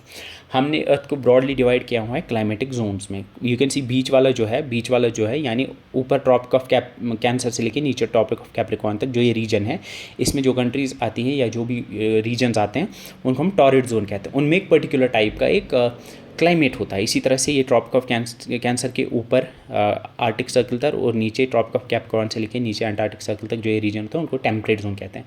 तो मे भी आपने सुना होगा यहाँ पे, यू कैन सी आपने सुना भी होगा ये टेम्परेट या आपने ट्रॉपिकल सुना होगा, तो वो इसी की वजह से होता है। देन फ्रिजिड जोन ऊपर होते हैं और नीचे होते हैं, ये आपको पता है, ठीक है। तो पहली सिग्निफिकेंस क्या है लैटिट्यूड्स की, ये डिटरमाइन करते हैं क्लाइमेट जोन। दूसरी है they influence the length of the day. आपको पता होगा कि क्योंकि हमने ये देखा है कि अगर आपको पता होगा ऊपर जब आप जाते हो नॉर्थ में, तो यू कैन सी यहाँ पे ग्रीनलैंड में या फिर ऊपर जो मैंने बोला साइबेरिया में 6 महीने का दिन 6 महीने की रात होती है, अगर आपको थोड़ा आइडिया होगा इस बारे में, यानी वहाँ लॉन्गेटेड पीरियड तक होता है। और इसी इक्वेटर पे 12 घंटे दिन 12 घंटे रात होती है, ऐसे होता है, ठीक है। तो जितना आप इक्वेटर के पास आओगे उतना दिन और रात का जो लेंथ है वो सेम, मतलब इक्वेट होता है ऑलमोस्ट, ठीक है। और ये नेविगेशन में क्रूशल होते हैं बिकॉज ऑब्वियसली मैंने आपको बोला कि चाहे लॉन्गिट्यूड्स हो या लैटिट्यूड्स हो, ये जो है ये इन दोनों को मिला के हम किसी भी लोकेशन का एग्जैक्ट पिन पॉइंट लोकेशन निकाल सकते हैं, ठीक है। सो ये था आपका these were the latitudes. Now we'll go through something called as longitude. Longitudes क्या होते हैं? These are the vertical lines. ऐसे जो vertical lines हम ड्रॉ करते हैं उनको हम लॉन्गिट्यूड्स कहते हैं। और जो इसमें सबसे इंपॉर्टेंट वाला बीच वाला जो लॉन्गिट्यूड है उसको हम 0 डिग्री लॉन्गिट्यूड कहते हैं, या जिसको हम प्राइम मेरिडियन कहते हैं। तो प्राइम मेरिडियन क्या है? It's the 0 degree longitude vertical line. ये पास किसके थ्रू होती है? ये अंटार्कटिका के थ्रू पास होती है, ये अफ्रीका के थ्रू पास होती है, और ये यूरोप के थ्रू पास होती है, ठीक है। ये साउदर्न ओशन के थ्रू, अटलांटिक ओशन के थ्रू और आर्टिक ओशन के थ्रू पास होती है। यहाँ ये मेडिटेरेनियन सी के थ्रू भी पास होती है, तो ये भी आप याद रखोगे। अब इसको हमने क्या किया, अगर आपको लैटिट्यूड का याद होगा तो हमने 0 डिग्री लैटिट्यूड, फिर ऊपर नॉर्थ 90 डिग्री नॉर्थ तक लैटिट्यूड डाले और फिर नीचे 90 डिग्री साउथ तक लैटिट्यूड डाले। लेकिन यहाँ पे हम क्या करते हैं, यहाँ पे हम करते हैं एक चीज़, यहाँ पे हम इसके लेफ़्ट साइड में और राइट साइड में 180 डिग्री तक लैटिट्यूड डालते हैं। For example you can see ये जो आपका अब वहाँ पे था नॉर्थ और साउथ, यहाँ पे ऑब्वियसली लेफ्ट एंड राइट है, तो यहाँ पे इस 0 डिग्री मेरिडियन के लेफ्ट साइड में जो लैटिट्यूड्स होंगे उनको हम वेस्ट कहेंगे, और जो इसके राइट साइड में उनको हम ईस्ट कहेंगे। तो यहाँ पे हम फॉर एग्जांपल 0 डिग्री लैटिट्यूड होगा, इसी तरह से फिर 30 डिग्री वेस्ट लैटिट्यूड लॉन्गिट्यूड होगा, इस तरह से 60 डिग्री वेस्ट लॉन्गिट्यूड होगा, 90 डिग्री वेस्ट लॉन्गिट्यूड होगा, 120 150, इसी तरह से 180 डिग्री लॉन्गिट्यूड होगा वेस्ट। इसी तरह से आपका ईस्टर्न साइड में भी आप डालोगे तो it will be 30 degree east, 60 degree east, 90 degree, 120 degree, इस तरह से होगा आपके 180 तक। नाउ यू कैन सी यहाँ पे जो 180 होगा, ये 180 और यहाँ से 180 ये एक ही होंगे, बिकॉज ये अर्थ ऐसे गोल है ना। यू इमेजिन इसको आप अंदर से फोल्ड करो तो यहाँ से 180 पहुँचते 179 आएगा, 179 वेस्ट यहाँ से आएगा, 179 ईस्ट यहाँ से आएगा, और फिर एक 180 वाला होगा, ठीक है। जिसको जो will learn about that International Date Line, वो हम आगे देखेंगे उसके बारे में। अभी के लिए आई गेस इतना समझ आ गया होगा आपको। अब इसमें इंपॉर्टेंट जो है वो आपका प्राइम मेरिडियन है 0 डिग्री, और इसके अलावा हमारा कपल ऑफ मोर होते हैं, उनके बारे में हम देखेंगे, ठीक है। सो आई गेस इतना आपको समझ आ गया होगा 150 120 किस तरह से। तो उसमें 0 डिग्री से लेकर 90 डिग्री नॉर्थ लैटिट्यूड में होता है, और 0 डिग्री से लेकर 90 डिग्री साउथ तक होता है। इसमें आपका 0 डिग्री से लेकर 180 डिग्री ऑफ वेस्ट और 180 डिग्री ईस्ट तक होता है, ठीक है। लॉन्गिट्यूड क्या है? Longitude is basically the angular distance of a point on the earth surface measured in degrees east to west. तो उसमें लॉन्गिट्यूड में हमने देखा नॉर्थ टू साउथ जब हम मेजर करते हैं, लाइक अगर फॉर एग्जांपल मुझे इस पॉइंट और इस पॉइंट के बीच में डिस्टेंस निकालनी है। नाउ ये जो डिस्टेंस है ये आप देख सकते हैं, ये नॉर्थ साउथ डिस्टेंस है, तो इसके लिए आई विल यूज़ लैटिट्यूड। अगर मुझे east to west distance measure करनी है। फॉर एग्जांपल मुझे डिस्टेंस मेजर करनी है इस वाले पॉइंट, ये जो यहाँ पे फॉर एग्जांपल ये वाला पॉइंट है और मेरा ये वाला पॉइंट है, इनके बीच में मुझे एंगुलर डिस्टेंस मेजर करनी है। तो how will I do that? इस पॉइंट से मैं अर्थ के सेंटर तक एक पॉइंट लाइन डालूंगा, यहाँ से भी अर्थ के सेंटर तक लाइन डालूंगा, बीच में जो एंगल बनेगा उसको एंगुलर डिस्टेंस कहते हैं, वही आपका बनेगा। फॉर एग्जाम्पल अगर यहाँ पे 30 डिग्री का एंगल बनता है तो आई विल से कि इन दो पॉइंट्स के बीच में 30 degree east to west distance है, 30 डिग्री एंगुलर डिस्टेंस है। लॉन्गिट्यूड्स का यही मतलब होता है कि ईस्ट टू वेस्ट अगर आपको डिस्टेंस मेजर करनी है दो पॉइंट्स के बीच में, यानी ईस्ट टू वेस्ट कितनी दूर है दो पॉइंट्स एक दूसरे से, वो हम निकालते हैं आपके लॉन्गिट्यूड से। ठीक है, आई गेस इतना समझ आ गया होगा। अब इसमें प्राइम मेरिडियन की ईस्ट और वेस्ट में हम ये मेजर करते हैं। प्राइम मेरिडियन 0 डिग्री आपको पता होगा। ठीक है, अब इसमें जो लाइंस ऑफ लॉन्गिट्यूड्स होते हैं जिनको मेरिडियंस भी कहा जाता है, लैटिट्यूड्स को हम पैरेलल्स कहते हैं और लॉन्गिट्यूड्स को हम मेरिडियंस कहते हैं। ठीक है, ये जो हैं ये आपके इमेजिनरी सेमी सर्कल्स हैं, दीज आर सेमी सर्कल्स। याद रखना लैटिट्यूड्स होते हैं वो सर्कल्स होते हैं, these are semi circles. Semi circles क्यों होते हैं ये आपको जब थोड़ा सा मैं दिखाऊंगा आपको 3D ग्लोब पे है तो समझ आ जाएगा। जो कि North Pole to South Pole run करते हैं, इनको मेरिडियंस भी कहा जाता है। एंड देन मेरिडियंस सारे के सारे इक्वल लेंथ के होते हैं, बिकॉज यू कैन सी यहाँ पे ये वाला मेरिडियन ये सारे सेमी सर्कल हैं, हाफ है, तो इस वजह से ये सारे के सारे सेम लेंथ के होते हैं, जैसे कि आपका लैटिट्यूड के केस में नहीं होता। लैटिट्यूड में जितना आप नॉर्थ या साउथ जाओगे उतने वो छोटे होते जाएंगे। जो आपके लैटिट्यूड्स हैं वो पैरेलल होते हैं एक दूसरे के, और लॉन्गिट्यूड्स एक दूसरे के पैरेलल नहीं होते हैं। ये चीज़ आपको याद रखनी है। ये भी मेजर किए जाते हैं डिग्री मिनट और सेकंड में। 0 डिग्री मेरिडियन को यहाँ पे कहते हैं, या 0 डिग्री लॉन्गिट्यूड को हम प्राइम मेरिडियन कहते हैं। और जो लॉन्गिट्यूड्स होते हैं वो 180 डिग्री ईस्ट तक जा सकते हैं और 180 डिग्री वेस्ट तक जा सकते हैं। 180 डिग्री ईस्ट और 180 डिग्री वेस्ट वो एक ही लाइन है। अगर आपको मैंने अभी जो बताया था कि वो सेम होते हैं, 179 वो ग्लोब पे जब आप देखो तो वो सेम होता है, बिकॉज यू कैन सी अर्थ जो होती है वो गोल होती है, जो कि आपको पता होगा। ठीक है, एंड 180 डिग्री वेस्ट या 180 डिग्री जो आपका लॉन्गिट्यूड होता है उसको हम इंटरनेशनल डेट लाइन कहते हैं। तो दो ही इंपॉर्टेंट हैं आपके, वन है आपका that is called as the prime meridian 0 degree, और आपका 180 डिग्री है जिसको हम कहते हैं International Date Line. Now you can see ये इस तरह से होते हैं prime meridian. You can see यहाँ पे मैंने क्या किया, प्राइम मेरिडियन। प्राइम मेरिडियन कहाँ पे अब है? प्राइम मेरिडियन बेसिकली इट्स आपका एक ग्रीनविच नाम का यूरोप में एक जगह है, उसके थ्रू ये पास होता है, तो उसको प्राइम मेरिडियन कहते हैं। यहाँ पे मैंने एक लाइन डाली नॉर्थ पोल से साउथ पोल तक, इसी तरह से यहाँ से एक सेमी सर्कल होगा वेस्ट की तरफ, तो ये होगा आपका 10 डिग्री वेस्ट, ये आपका होगा 10 डिग्री ईस्ट। इसी तरह से जब आप डालते जाओगे, यू कैन सी यहाँ से भी मैं डालता जाऊँगा तो यहाँ से डालता जाऊँगा, तो अल्टीमेटली फॉर एग्जांपल ये वाला ये जो पीछे की तरफ जा रहा है ना, ये वहाँ पे मिल जाएंगे। तो यहाँ पे 179 डिग्री वेस्ट आएगा, यहाँ पे 79 डिग्री ईस्ट आएगा, और फिर यहाँ पे एक ही होगा, दैट वुड बी योर, यानी इसका जो बिल्कुल ऑपोजिट जो होगा दैट वुड बी 180 डिग्री, जिसको हम कहते हैं इंटरनेशनल डेट लाइन। ठीक है, आई गेस इतना समझ आ गया होगा। सो इंपॉर्टेंट की मेरिडियंस, इंपॉर्टेंट लॉन्गिट्यूड्स जो होते हैं वो कौन कौन से हैं? First one is the 0 degree longitude. 0 degree longitude को हम ग्रीनविच मेरिडियन भी कहते हैं। क्यों कहते हैं? बिकॉज ये लंदन यूके इंग्लैंड में एक जगह है ग्रीनविच नाम से, वहाँ पे एक रॉयल ऑब्जर्वेटरी है वो ग्रीनविच में, उसी के थ्रू ये लाइन पास होती है, इसी वजह से इसको कहा गया कि ये 0 डिग्री है। ठीक है, अब it was internationally adopted in 1884 as the official starting point of measuring longitude। 1884 में बताया गया कि ये official longitude, official 0 degree longitude माना जाएगा। ठीक है, ये अर्थ को डिवाइड करता है into eastern hemisphere and western hemisphere, यानी प्राइम मेरिडियन के ईस्ट में जो अर्थ का पार्ट है वो आपका ईस्टर्न हेमिस्फीयर है, और उसके वेस्ट में जो पार्ट है वो आपका वेस्टर्न हेमिस्फीयर है। एंड पहले जो होता था, यूजुअली आज की डेट में जो यूज़ होता है, आप UTC आप देखते हो, आप इंटरनेशनल टाइम में आप देखते हो +5:30 UTC, इंडिया का जो टाइम है वो है +5:30 UTC, दैट्स कॉल्ड UTC की फुल फॉर्म होती है कोऑर्डिनेटेड यूनिवर्सल टाइम, या आपने GMT भी सुना होगा, ग्रीनविच मीन टाइम। पहले यूज़ होता था GMT, अब आज की डेट में ज़्यादा UTC यूज़ होता है। तो ये UTC जो है ये इसी प्राइम मेरिडियन की बेसिस पे कैलकुलेट किया जाता है। ठीक है, या आप मान सकते हो कि 0 जो टाइम आप रेफरेंस मेजर किया जाता है UTC में, यानी जो रेफरेंस है वो ग्रीनविच के टाइम का मेजर किया जाए, यानी ग्रीनविच यानी इसी लाइन पे या 0 डिग्री लॉन्गिट्यूड पे जो टाइम है वही रेफरेंस मेजर किया जाता है। यानी अगर मैं बोलता हूँ इंडिया का टाइम 5 + 5:30 UTC है, 5:30 UTC है, इसका मतलब है कि ग्रीनविच में इस 0 डिग्री लॉन्गिट्यूड पर जितना टाइम होगा, इंडिया का टाइम उससे 5.5 घंटे प्लस होगा। ठीक है। इसी तरह से हर एक कंट्री का एक टाइम जोन होता है और वो टाइम जोन इसी के रेफरेंस में मेजर किया जाता है। अगर कहीं पे फॉर एग्जांपल है +2 UTC, +2 UTC का मतलब है कि जितना UTC है यानी जितना टाइम आपका 0 डिग्री मेरिडियन यानी ग्रीनविच में है उससे 2 घंटे आगे प्लस टाइम इस वाली जगह पे होगा, ठीक है।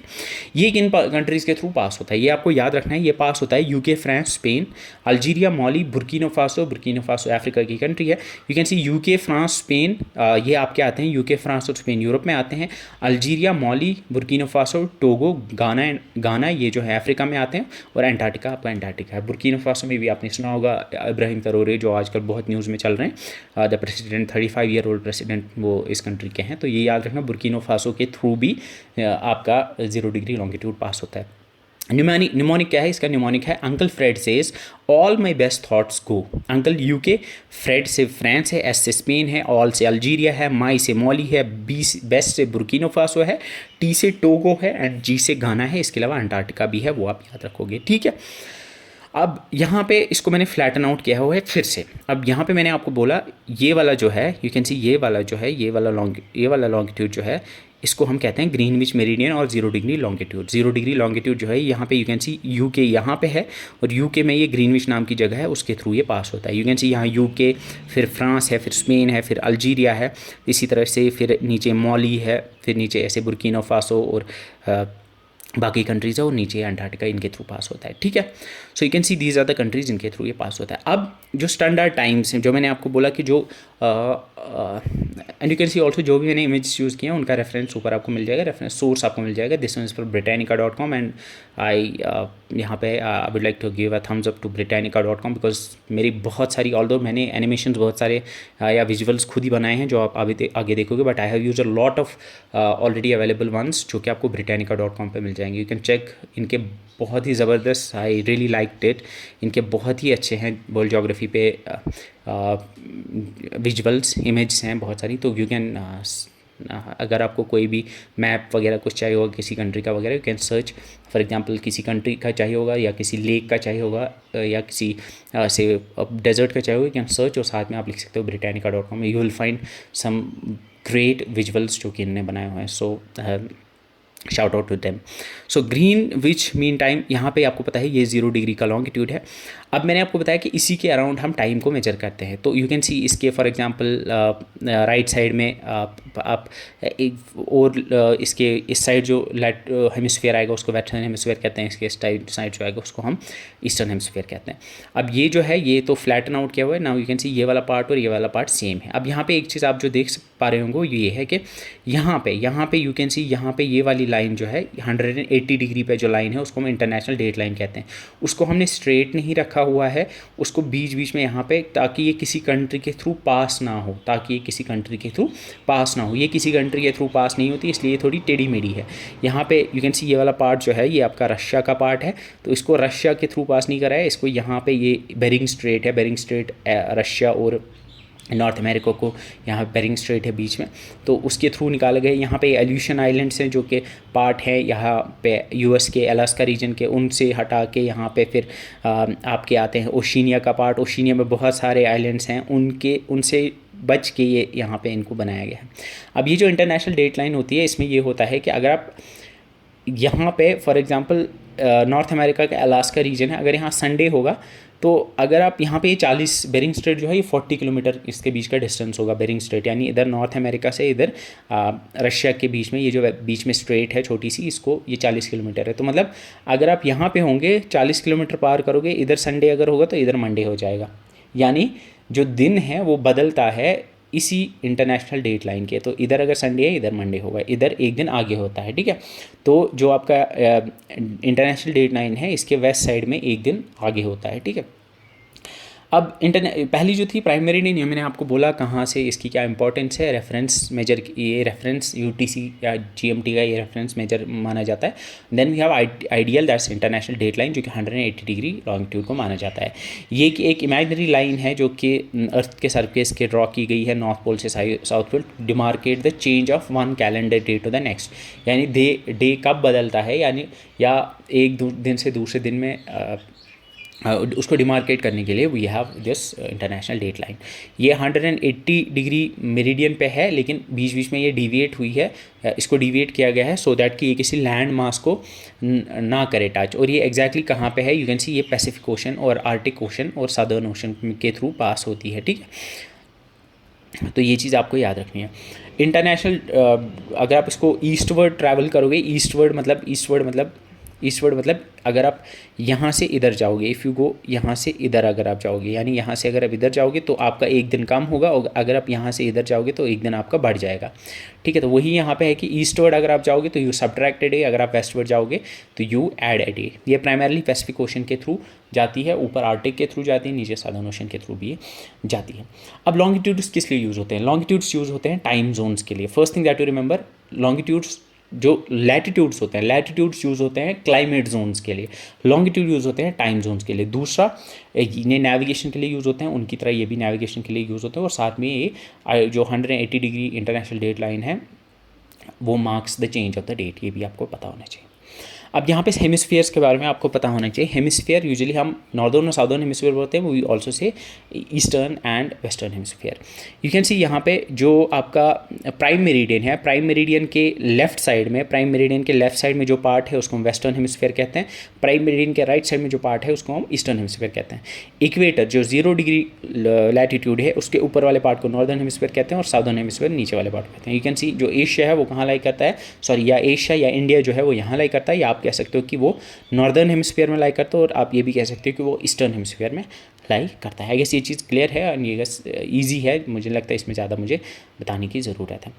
Then we have the grid system. Grid system क्या है बेसिकली, अब हमने लॉन्गिट्यूड्स भी पढ़े, लैटिट्यूड्स भी पढ़े, तो अब हम लॉन्गिट्यूड्स को और लैटिट्यूड्स को अगर हम एक साथ डालेंगे तो इस तरह का एक ग्रिड सिस्टम बनता है, जिसको हम कहते हैं जियोग्राफिक ग्रिड, या जिसको हम ग्रेटिक्यूल भी कहते हैं। ग्रेटिक्यूल या ये जियोग्राफिक ग्रिड सिस्टम जो होता है ये यूज़ होता है लोकेटिंग प्लेसेस, यानी किसी भी प्लेस की अगर आपको लोकेशन चाहिए तो आप इसको यूज़ कर सकते हो। फॉर एग्जांपल ये वाला पॉइंट अगर मुझे चाहिए कि इसकी क्या लोकेशन है, तो इसकी क्या लोकेशन है ये मैं निकाल सकता हूँ कि इसके थ्रू कौन सा लॉन्गिट्यूड पास होता है और उसके थ्रू कौन सा लैटिट्यूड पास होता है।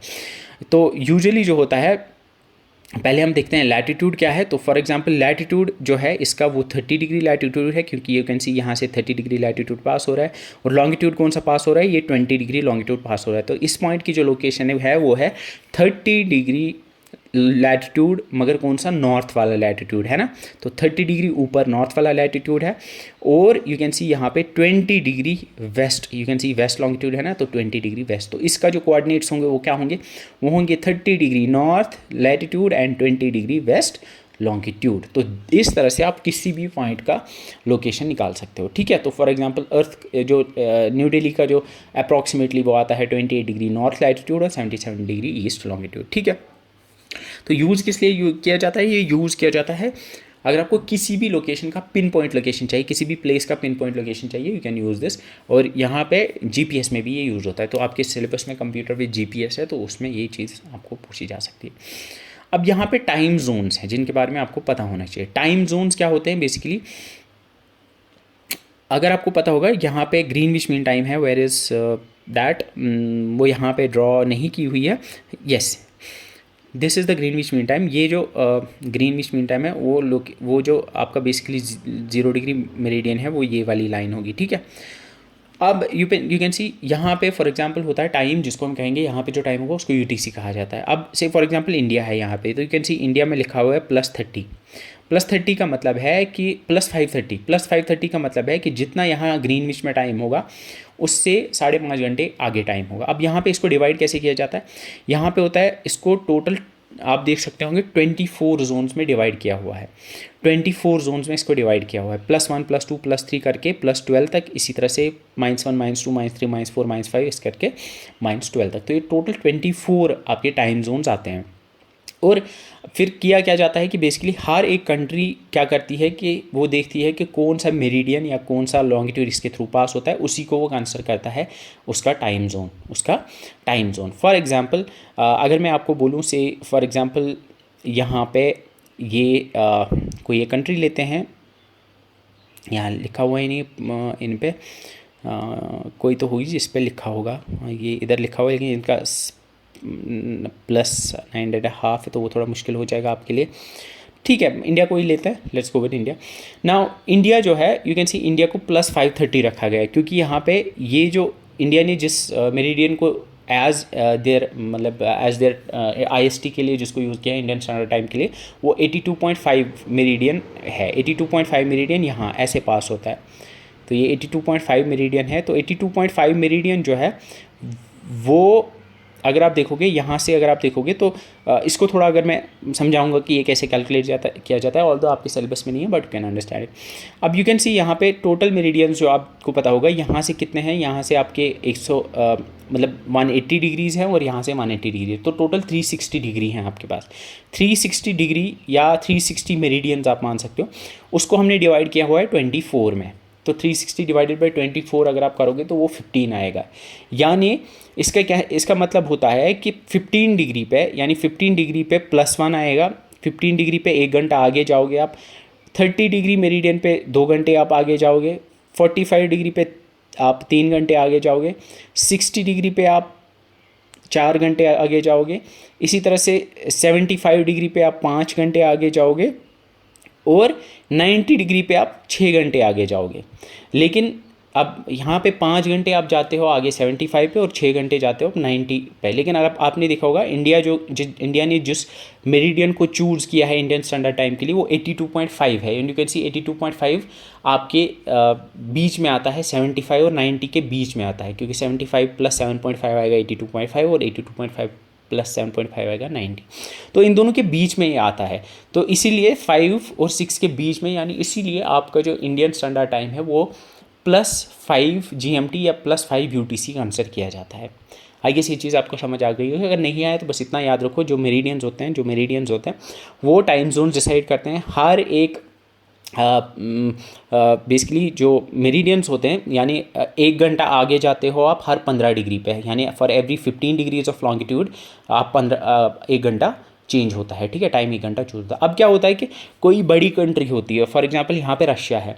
रशिया में टोटल यू कैन सी यहाँ पे रशिया के अंदर आई गेस 11 टाइम जोन्स हैं कि 9 टाइम जोन्स है। सो क्यों है? क्योंकि उन्होंने क्या किया कि इस वाले रीजन के लिए उन्होंने एक लॉन्गिट्यूड को कंसिडर किया है, इस वाले के लिए उन्होंने दूसरे वाले को, क्योंकि रशिया बहुत बड़ी कंट्री है, उसका लॉन्गिट्यूडनल स्पैन बहुत ज़्यादा है, इस वाले के लिए अलग किया है। तो कुछ कंट्रीज़ है जिनने एक से ज़्यादा किया है, लेकिन इंडिया ने क्या किया है कि इंडिया ने एक ही लॉन्गिट्यूड को कंसिडर किया है फॉर मेजरिंग देयर टाइम। ठीक है, अब टाइम जोन का कॉन्सेप्ट अगर आप देखोगे तो अर्थ जो है वो रोटेट करती है 360 घंटों में, 24 घंटों में ये 360 डिग्री रोटेट करती है। तो इस हिसाब से हर घंटे में ये 15 डिग्री रोटेट करती है। डिवाइड करोगे सिंपली में आ जाएगा। इसी वजह से अर्थ को 24 स्टैंडर्ड टाइम जोन पे हमने डिवाइड किया हुआ है, जो कि एक दूसरे से 15 डिग्री दूर हैं, लॉन्गिट्यूड में 15 डिग्री दूर हैं। अब यहाँ पे हर एक कंट्री जो होती है वो based on some local central meridian, कोई एक बीच में से कोई एक मेरिडियन वो देखते हैं कि हमारी कंट्री के बीच में से कौन सा मेरिडियन पास होता है, उसी की बेसिस पे वो मेजर करते हैं कि हमारा टाइम क्या होगा। बहुत सारी कंट्रीज़ हैं जिनमें सिंगल स्टैंडर्ड टाइम है, मतलब एक ही स्टैंडर्ड टाइम है। लाइक इंडिया में एक ही स्टैंडर्ड टाइम है, +5 GMT है फॉर एग्जांपल। लेकिन कुछ कंट्रीज़ हैं जिनमें एक से ज़्यादा आपके टाइम जोन्स है। For example US, Canada, Russia, Australia, इनमें मल्टीपल टाइम जोन्स हैं। मतलब उनके एक रीजन में फॉर एग्जांपल 6 बज गए होंगे, दूसरे रीजन में उनके एक स्टेट में 6 बज गए होंगे, दूसरे स्टेट में 6:30 बज गए होंगे। ठीक है, फ्रांस जो है, फ्रांस में सबसे ज़्यादा टाइम जोन्स हैं, उसमें टोटल 13 टाइम जोन्स है। ऐसे 12 हैं, लेकिन वो अंटार्कटिका में भी एक लैंड को, एक there is a portion of land जो वो क्लेम करते हैं। बहुत सारी ऐसी कंट्रीज़ हैं जो अंटार्कटिका में भी लैंड को क्लेम करते हैं, कि वो बोलते हैं कि ये हमारी ज़मीन है। बहुत सारी कंट्रीज़ हैं ऐसी, although there is a treaty now जो कि उसने फ्रीज़ किया है ऐसी सारी क्लेम्स को, जिसके बारे में पढ़ेंगे। तो आप कह सकते हो कि देयर आर 12 और 13 टाइम जोन जो फ्रांस में है। फ्रांस में सबसे ज़्यादा क्यों है? क्योंकि फ्रांस की बहुत सारी ओवरसीज़ टेरिटरीज़ है, बहुत सारे ऐसे छोटे छोटे आइलैंड्स हैं जिन पर फ्रांस का अभी भी कब्जा है। Now you must have seen GMT and UTC. पहले हिस्टोरिकली ग्रीनविच मीन टाइम जो होता था, GMT जिसको कहा जाता था, this is basically the time at Royal Observatory in Greenwich. Greenwich London में 0 डिग्री लॉन्गिट्यूड जिसके थ्रू पास होता है, वहाँ पे आपका बेसिकली क्या टाइम है उसको कंसिडर किया जाता था as the standard time Greenwich. उसी के रेफरेंस में बाकी टाइम्स कंसिडर किए जाते हैं. बट आज की डेट में we use something called as UTC, जिसको यूनिवर्सल कोऑर्डिनेटेड टाइम या कोऑर्डिनेटेड यूनिवर्सल टाइम कहते हैं. एंड ये बेसिकली क्या है, दिस इज़ द टाइम जो आज की डेट में ज़्यादा साइंटिफिकली मेजर किया जाता है. एंड इट्स हम एटॉमिक क्लॉक्स को यूज़ करके इस टाइम को रिकॉर्ड करते हैं या इस टाइम को मेंटेन करते हैं यूजिंग एटॉमिक क्लॉक्स. ये मॉडर्न वर्जन है एंड आजकल ज़्यादातर हम UTC को ही यूज़ करते हैं. इस पर ज़्यादा क्वेश्चन आपको नहीं पूछा जाएगा. तो इंडियन स्टैंडर्ड टाइम IST जो है वो +5 UTC है, 530. ये आपको पता होगा, ये आप याद रख सकते हो. अब इंडियन स्टैंडर्ड टाइम जो है, जो मैंने आपको बोला, इंडिया ने जो मेरिडियन यूज़ किया है वो है 82.5 या 82 डिग्री एंड 30 मिनट्स ईस्ट वाले मेरिडियन को, जो कि यहाँ पे पास होता है मिर्ज़ापुर के थ्रू. मिर्ज़ापुर यूपी में आता है, वहाँ के थ्रू ये पास होता है. सो इंडिया का जो इंडियन स्टैंडर्ड टाइम है वो है that is based on 82.5 degree east longitude, जिसको 82 डिग्री 30 मिनट्स भी लिखते हैं. अब ये +530 क्यों आता है? बिकॉज मैंने आपको बोला फॉर एवरी 15 डिग्रीज़ आपका 1 घंटा बढ़ता है. तो 15 डिग्री के लिए 1 बढ़ेगा, 30 के लिए 2, 45 के लिए 3, 60 के लिए 4, इसी तरह 75 के लिए 5 और फिर 82.5 के लिए 5.5 घंटे ये बढ़ेगा. ठीक है. तो अगर फॉर एग्जांपल इंडिया ने आंसर किया होता, चूँकि 75 के थ्रू ये पास नहीं होता, फॉर एग्जांपल अगर यहाँ से 75 डिग्री वाला इसके थ्रू पास होता, अगर 75 डिग्री ईस्ट वाला लॉन्गिट्यूड भी इसके थ्रू पास होता है इंडिया के थ्रू, और अगर इंडिया उसी लॉन्गिट्यूड को कंसिडर करता है as the standard time measuring longitude, तो फिर इंडिया का टाइम +5 GMT होता है या +5 UTC होता. ये मेरिडियन मिर्ज़ापुर के थ्रू पास होता है, जो कि आपके इसमें आता है, उत्तर प्रदेश में आता है. अब IST जो है वो 530 हेड है UTC या GMT के. एंड इसमें क्वेश्चन जो यूजुअली पूछा जाता है वो ये पूछा जाता है कि ये इंडियन जो IST इंडियन स्टैंडर्ड मेरिडियन जो है वो किन के थ्रू पास होता है. तो ये कंट्रीज़ आप याद रखना. ये कंट्रीज़ क्या है, यहाँ पे यू कैन सी ये UP है, जिसके बाद we have MP, Chhattisgarh, Orissa and Andhra Pradesh. ठीक है. So these are the countries जिनके थ्रू ये not country, these are the states जिनके थ्रू ये पास होता है. So this is UP, MP, Chhattisgarh, Orissa and Andhra. ठीक है. तो इसका आप निमोनिक बना सकते हो UMCOA कोमा. यू कोमा मैंने पढ़ाया हुआ है आपको उसमें, तो यू कोमा बनता है इसका. यू कोमा यू से उत्तर प्रदेश, C से छत्तीसगढ़, O से उड़ीसा, M से मध्य प्रदेश एंड A से आंध्र प्रदेश. तो यू कोमा से आपको याद रहेगा द स्टेट्स जिनके थ्रू इंडियन स्टैंडर्ड, जिनके थ्रू आपका पास होता है इंडियन स्टैंडर्ड टाइम का जो मेरिडियन है. So with this we have completed the introduction part कि लॉन्गिट्यूड्स क्या होते हैं, लैटिट्यूड्स क्या होते हैं. आई डोंट नो, बहुत लंबा लेक्चर हो गया. So in the next video we will do the physical and political divisions of the world and we will be starting with Asia. So there is a lot coming up. You can see बहुत सारी information lined up है, जिसमें बहुत ही detailed आपको बहुत सारी चीज़ें देखने को मिलेंगी.